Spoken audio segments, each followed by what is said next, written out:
The late spring air hung heavy over Elmwood, a tight-knit community where secrets were as rare as strangers. On May 17, 1971, that delicate balance was shattered with the disappearance of two inseparable friends, Cheryl Matthews and Pamela Reynolds. They were young, vibrant, and filled with dreams, embodying the town's youthful spirit. Cheryl Matthews, 19, was the daughter of Margaret Matthews, a well-respected local schoolteacher. Cheryl was known for her sharp wit, her endless curiosity, and her dream of becoming a journalist. She carried a small notebook everywhere, jotting down observations about the town, its people, and its secrets. Pamela Reynolds, 18, was quieter and more reserved. She worked part-time at her father's hardware store and had plans to attend community college in the fall. The morning of their disappearance began like any other. Cheryl had left home early, mentioning she was going to meet Pamela at the local diner for a morning coffee. By noon, when neither girl had returned,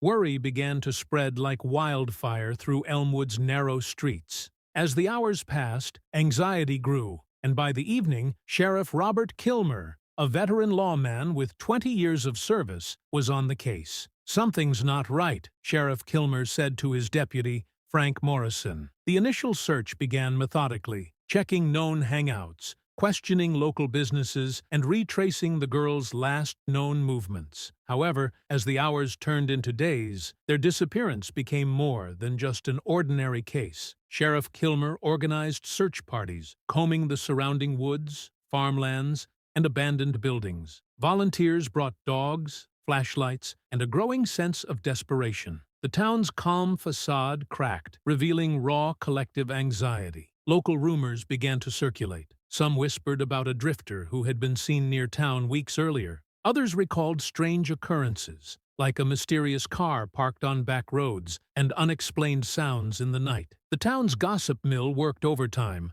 spinning more intricate theories with each passing day. A primary suspect emerged quickly: Thomas Garrett, a reclusive farmer living on the outskirts of Elmwood. In his mid-50s, Garrett was known for being antisocial. Minor infractions and boundary disputes with neighbors made him an easy target for suspicion. Sheriff Kilmer brought Garrett in for questioning, but the interrogation was tense. Garrett maintained a stoic demeanor and provided an alibi for the day of the disappearance. Neighboring farmers confirmed that he had been working on his farm. Despite intense questioning, no concrete evidence linked Garrett directly to Cheryl and Pamela's disappearance. Days turned into weeks, and the case seemed to stall. The families of Cheryl and Pamela bore the weight of uncertainty differently. Margaret Matthews, Cheryl's mother, became a shadow of herself. She would spend hours looking out her living room window, hoping against hope that her daughter would return.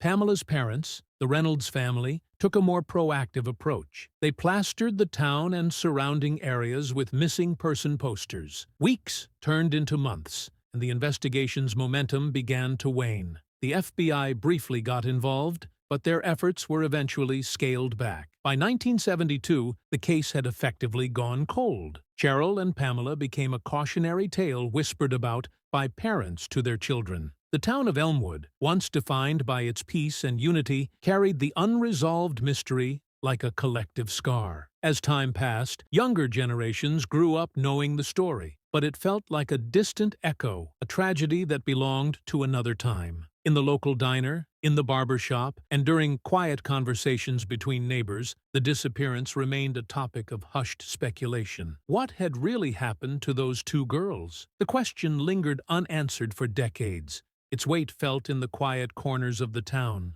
Little did the town know that 40 years later, a chance discovery would breathe new life into the decades-old mystery. Harry Simmons was no ordinary retiree. At 68, his passion for automotive restoration had kept him active after his wife's passing 5 years earlier. The rhythmic work of breathing life back into forgotten machines was a way for him to keep his loneliness at bay. He spent his days restoring classic cars, always looking for new projects in local scrap yards. It was in one of these scrap yards that Harry discovered the vehicle that would change everything. The 1969 Chevrolet Impala sat among rows of rusted vehicles like a forgotten relic of another time. Its midnight blue paint still held a hint of its original luster, despite the years of neglect. As Harry ran his hand along the fender, he felt a strange electricity run through his calloused fingers. Something about this car felt different. He muttered to himself, "Something's not right about you." His practiced movements quickly popped the trunk. A musty smell of aged fabric and something older wafted out. Inside, he found items that immediately caught his attention: a worn, leather-bound journal, faded photographs, and a bundle of clothing that appeared decades old. The photographs, black and white,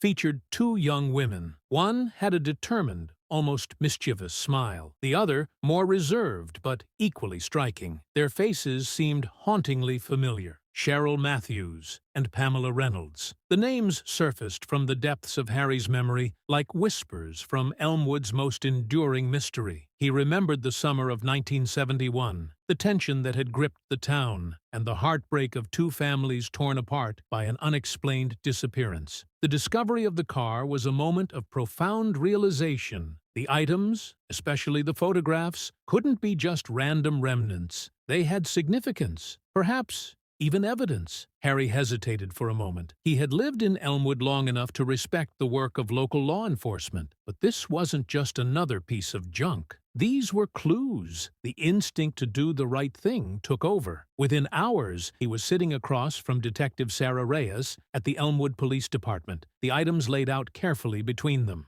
"Where did you find these?" Detective Reyes asked, her professional demeanor masking a growing sense of intrigue. Harry explained the scrapyard and the Impala. The items had been carefully preserved, almost deliberately hidden. Reyes listened intently, then examined the photographs with an air of cautious curiosity. "These could be nothing," she said, "or they could be something significant." A week later, the results of forensic testing arrived. DNA analysis confirmed the clothing matched the profiles of Cheryl Matthews and Pamela Reynolds. The investigation reignited instantly. The cold case that had haunted Elmwood for 40 years suddenly pulsed with new life. Old witness statements were reviewed, geographical searches were planned, and the long-deceased suspect, Thomas Garrett, became the focal point of the renewed inquiry. For Harry, the discovery was more than solving a mystery. It was about bringing closure to a town that had carried the weight of uncertainty for decades. The Chevrolet Impala, once just another rusting relic, had become a bridge between the past and the present. News of the discovery spread quickly through Elmwood. Whispers turned to conversations, and the families of Cheryl and Pamela, now elderly themselves, held on to a fragile hope. Perhaps the darkness was finally giving way to light, but the most shocking revelation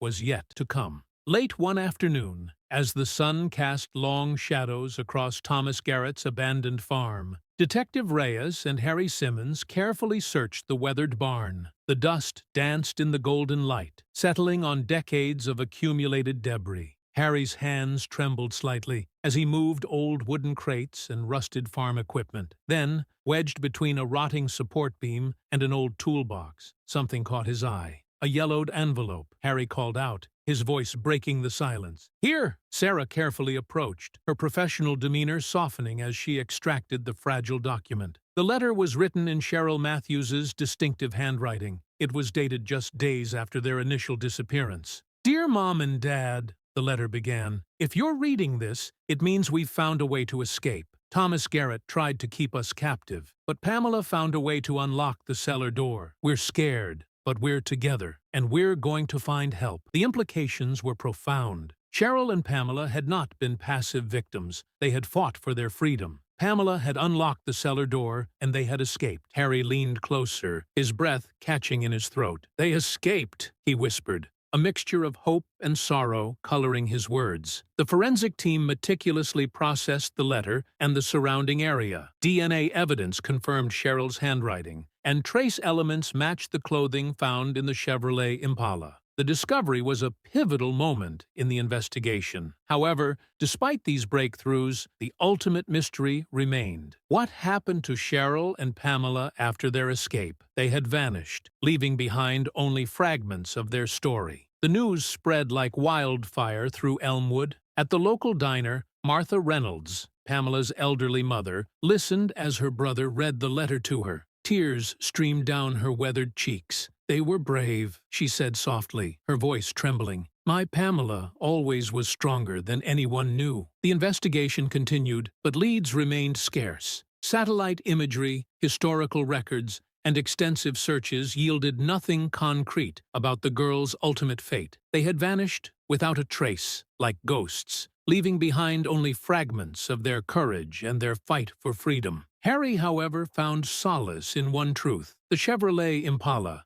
once a rusting relic, had become a symbol of hope. It was a reminder that even in the darkest moments, there could be light. The town of Elmwood began to heal. The mystery hadn't been completely solved, but the darkness had been pushed back, if only a little. Cheryl and Pamela were no longer just missing persons. They were remembered as survivors, as young women who fought for their freedom. In the local museum, a small exhibit was curated. The Chevrolet Impala stood at its center, surrounded by photographs, the discovered letter, and other mementos that told a story of unexpected courage. A plaque read, "Sometimes hope is found in the fragments we leave behind." For Harry, the discovery had been personal. As a man who had spent his life restoring forgotten machines, he had, in a way, helped restore a forgotten story. The Chevrolet Impala had become a vessel of truth, a bridge to a story half told. As autumn approached Elmwood, the town's healing began.